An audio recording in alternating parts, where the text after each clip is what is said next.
Hello, dear friends. Welcome to this program, Our Moments with God.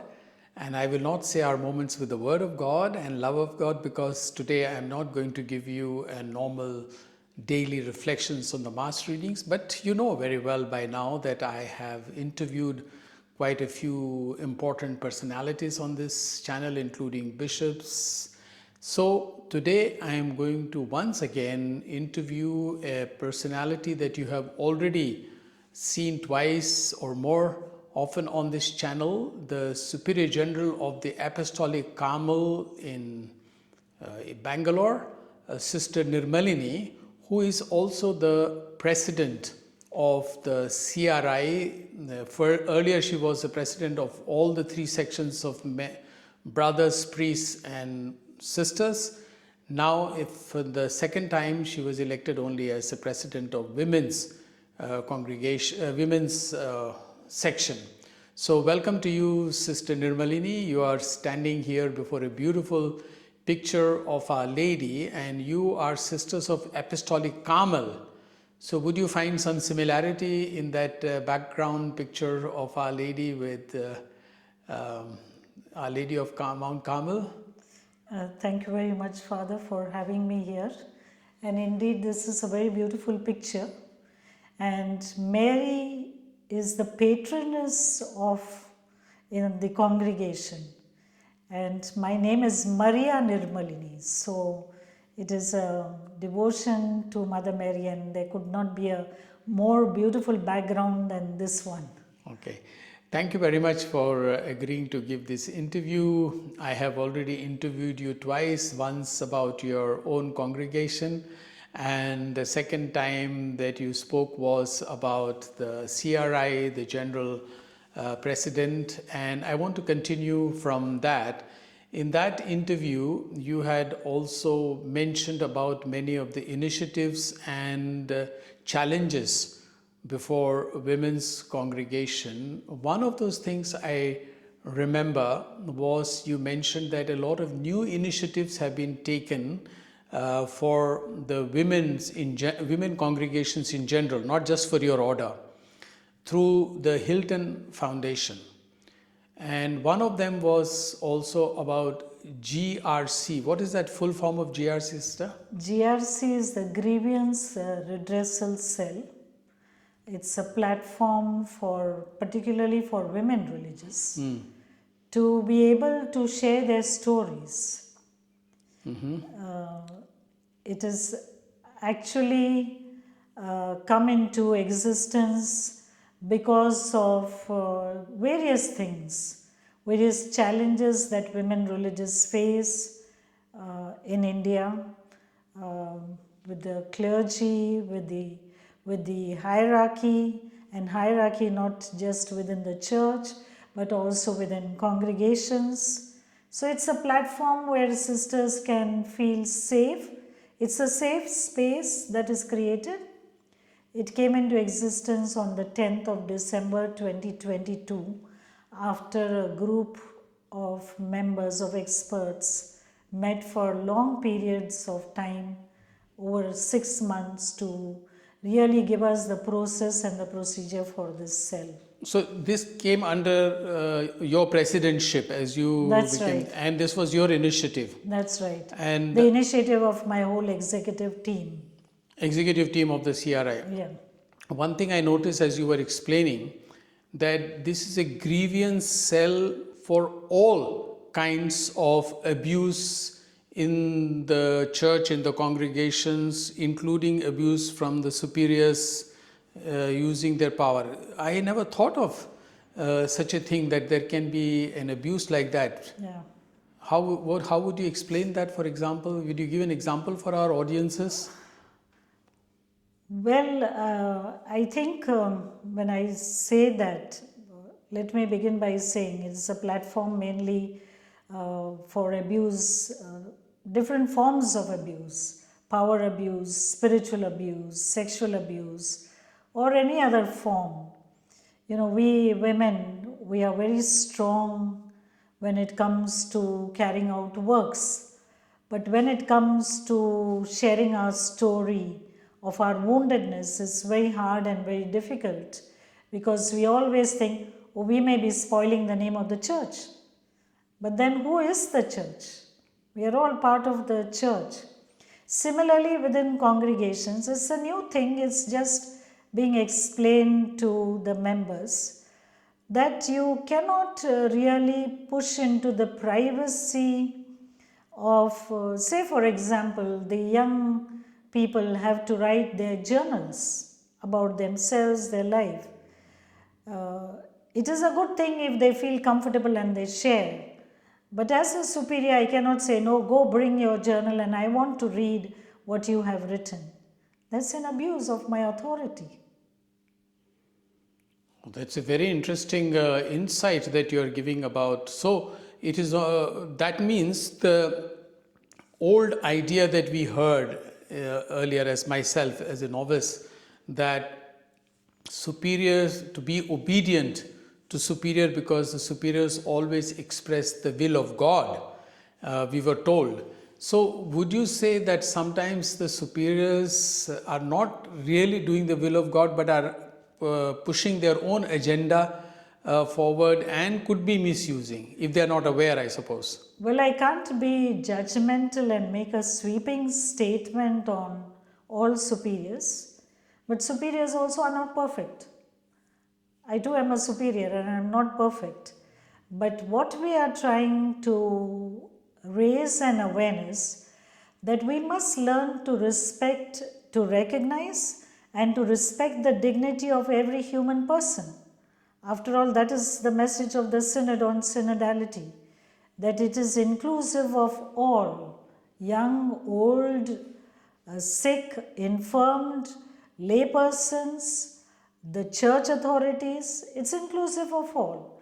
So how do we create that space? And sometimes superiors make mistakes. That's good to hear. I'm very happy that you also brought the idea of synodality because you participated in both the years in the synod, one of the privileged sisters from India that participated. But I want to come back to the same thing about misuse of power. That is, you have explained that sometimes superiors can misuse their power, maybe not aware.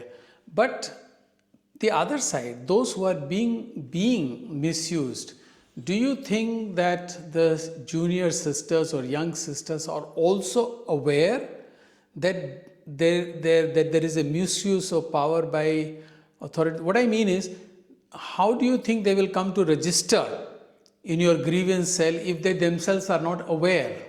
No, that's why, Father, the team, which comprises of 9 members, priests, religious, laypersons, also legal experts, are moving from region to region to create this awareness because it's a new platform. It was not existing until now.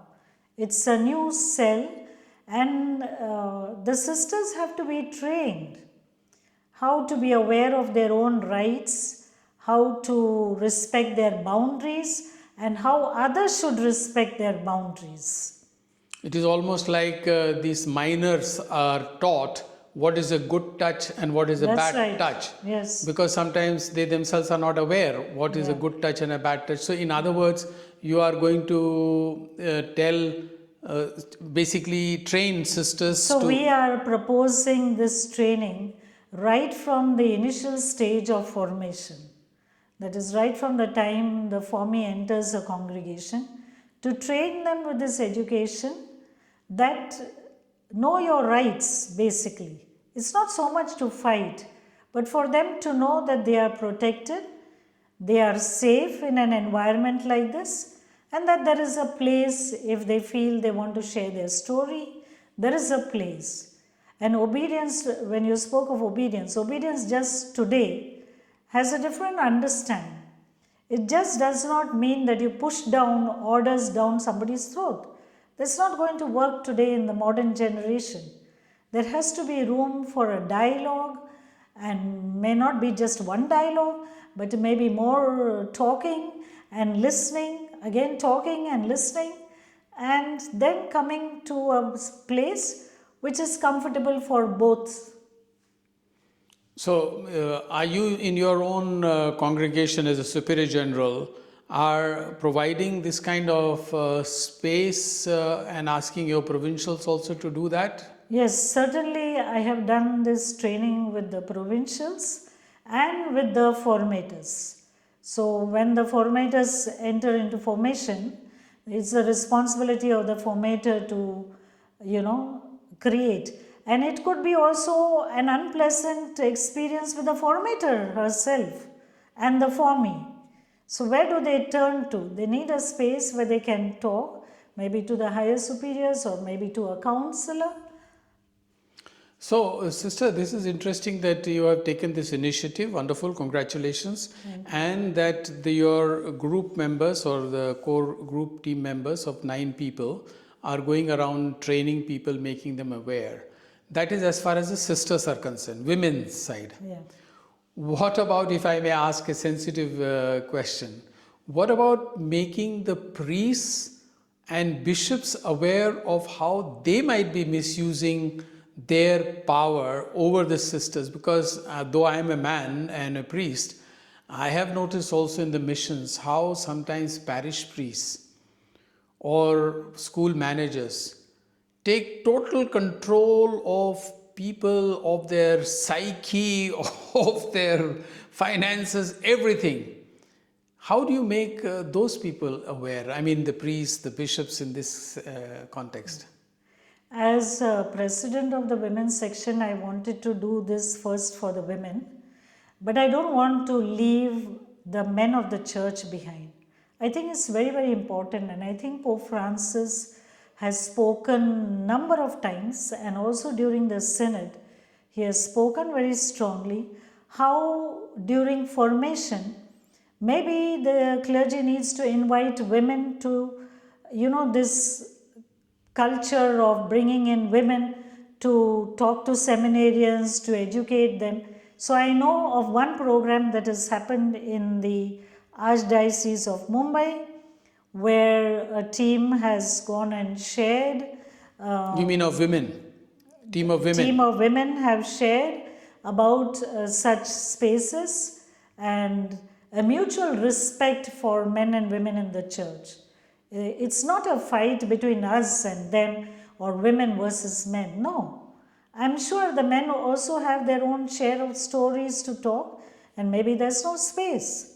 So we are trying to create an awareness and a culture, and this can come about only through awareness and education repeatedly at every stage of formation.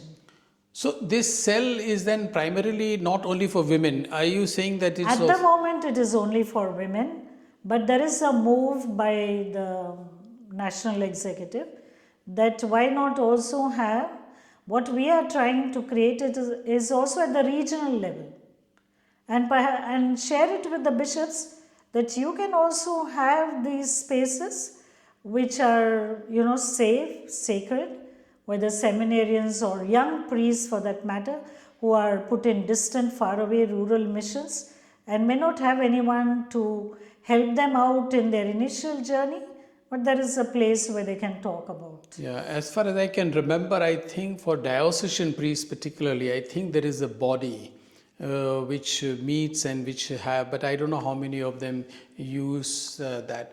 Now, one more important question. Now that you say you began this in 1922. 2022. 2022.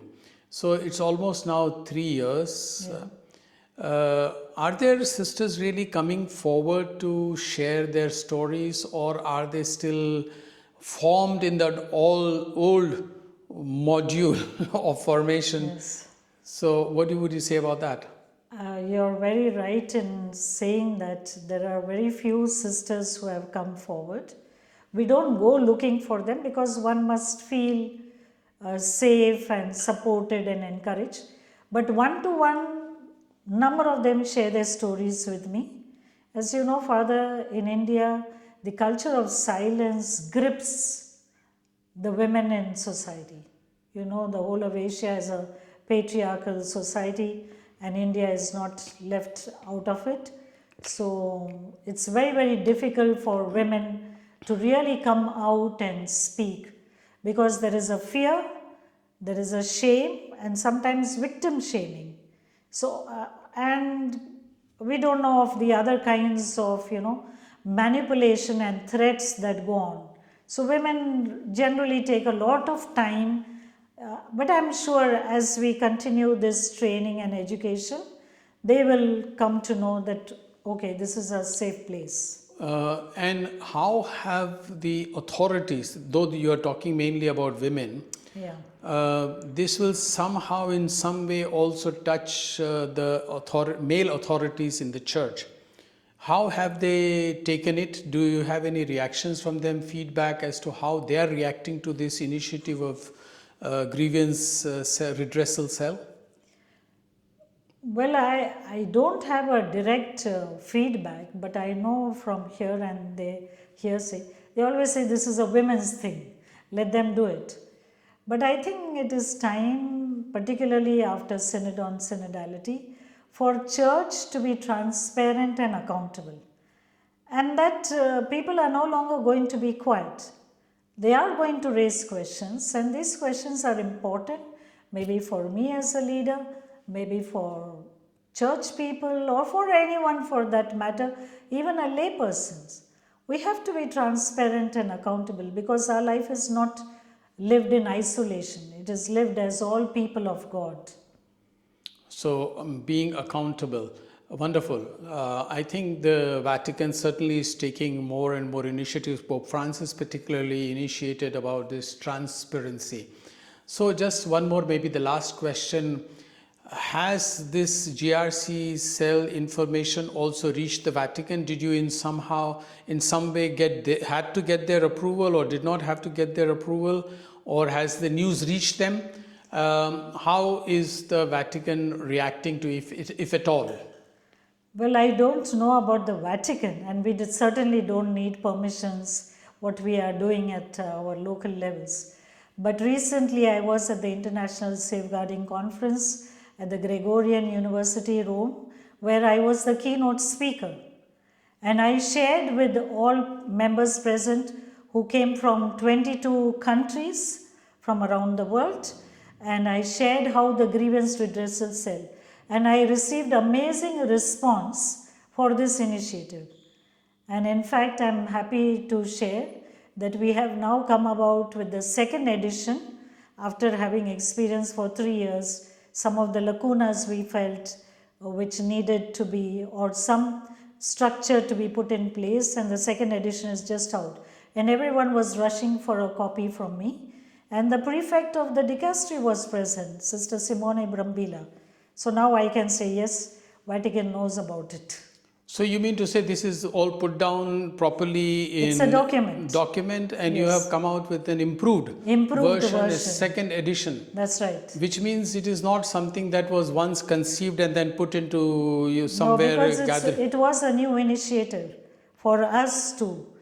These are all learning steps for us. What works, what doesn't work, what makes comfortable, what does not. How can we collaborate with the men and the bishops, the church authorities? Where do they fit in? Where do major superiors fit in? So it's all a learning process. So I don't want to make the interview very long, but just a very last question. You are taking such initiatives. Do you sometimes have somewhere in the back of your mind some kind of fear from authorities, if you would get a backlash from the authorities, whichever kind of authorities? Well, that fear, I'm also a woman from India. So I also belong to that same space as other women. There is an ingrained fear in all women, not only just me. But I think the way God has led me, I step back and then I'm more resilient because I'm filled with courage from God. And I say, well, this is for the good of everyone. Thank you very much for being very honest. What you were saying about transparency, you yourself are very honestly expressing that, yes, you also have that kind of fear.